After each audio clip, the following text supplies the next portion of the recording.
Khammam MLC పరిస్థితి ఎట్లా ఉంది? ఎవరు గెలిచే అవకాశం? ఎందుకు? సెంటిమెంటా లేకుంటే అదే దాన్ని ఏమంటారు?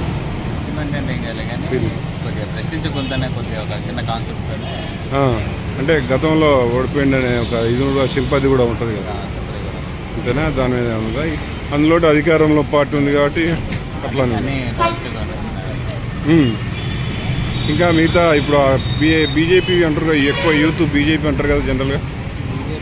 సెంట్రల్ అంటే ఎంపీకి అయితే బీజేపీ, ఇది లోకల్ కాబట్టి తీర్మానం. అంతేనా? ఏం పేరు? ప్రకాష్. ఎక్కువ కాంగ్రెస్కే ఉంటుంది. అంటే ఇప్పుడు ఈ గ్రాడ్యుయేట్స్ కదా, గ్రాడ్యుయేట్స్లో మరి అంటే ఉద్యోగాలు కాంగ్రెస్ అధికారంలో ఉంది కాబట్టి వేయాలనుకుంటారా? అట్లానే కాదు, మార్పు కోసం చూస్తారు. ఎంతమంది టీఆర్ఎస్ ఉన్నా కూడా ఏం ఇవ్వలేదు కదా. ఇప్పుడు కాంగ్రెస్ రాగానే కొన్ని ఎగ్జామ్స్ అయితే ఇచ్చినాడు, నోటిఫికేషన్స్ వచ్చినాయి. దాన్ని బట్టి ఇక కాంగ్రెస్కి వస్తుంది. అయినా ఇక్కడ మొత్తం ఫస్ట్ నుంచి కాంగ్రెసే. ఇంకా మునుగోడ అన్న, ఇటు నల్గొండ అన్న కాంగ్రెసే మొత్తం ఫస్ట్ నుంచి. అంటే యూత్ ఎక్కువ బీజేపీ అంటారు కదా జనరల్గా? లేదు, కొంతమంది, మొత్తం కాదు. 80% కాంగ్రెస్కి ఉంటారు, 20%.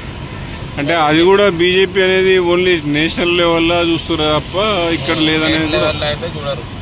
ఇప్పుడు నాకు తెలిసి నేషనల్ లెవెల్లో కూడా మారబోతుండొచ్చు ఇది.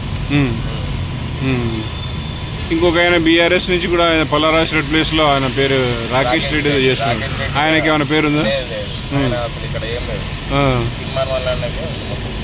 ఇంకొక ఆయన అశోక్ ఆయన కూడా ఉన్నాడు, ఆయన కూడా ఏదో పోటీ చేస్తూ నిరుద్యోగుల తరఫున పోరాడిండి అని.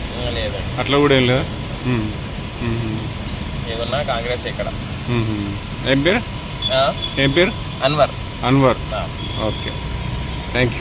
ఈ నల్గొండ, ఖమ్మం, వరంగల్ నియోజకవర్గానికి సంబంధించి ఎవరు గెలిచే అవకాశం ఉంది? కాంగ్రెస్ అయితే అవకాశం ఉంటుంది సార్. గెలిచే అవకాశం ఉంది. తీర్మానం మళ్ళీ అంటుంది ఇక్కడ. ఎందుకంటే ఇదివరకు ఆల్రెడీ దగ్గర దాకా వచ్చింది. మొన్ననే వాళ్ళు డబ్బులకు ఓట్లు వేయించుకోరు. అందులో మొన్న వాళ్ళు కోదండరామ్ గారు కూడా పోటీ చేసినందుకు ఇద్దరు తరఫున ఓట్లు తీనే కాబట్టి ఇప్పుడు ఈసారి ఇబ్బంది లేదు, అంత కలిసేవాడు కాబట్టి తీర్మానం. ఇంకోటి కాంగ్రెస్ కూడా అధికారంలో ఉంది కాబట్టి ఇక అధికారంలో ఉన్న ఫస్ట్ తీర్మానం మీద కొంచెం ఒపీనియన్ మంచిగా ఉంది. ఆ ఉద్దేశంలో కూడా గెలిచే అవకాశం ఉంది.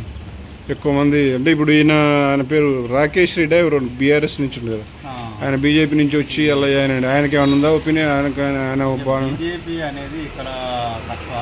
బీఆర్ఎస్లోకి వచ్చింది అనేది అధికారం ఉన్నంతసేపు వాళ్ళు ఏదంటే ఆట ఆడింది సాగింది, కానీ ఇప్పుడు అధికారం పోయినాక వాళ్ళ గురించి ఆలోచన చేస్తారు కూడా వాళ్ళు.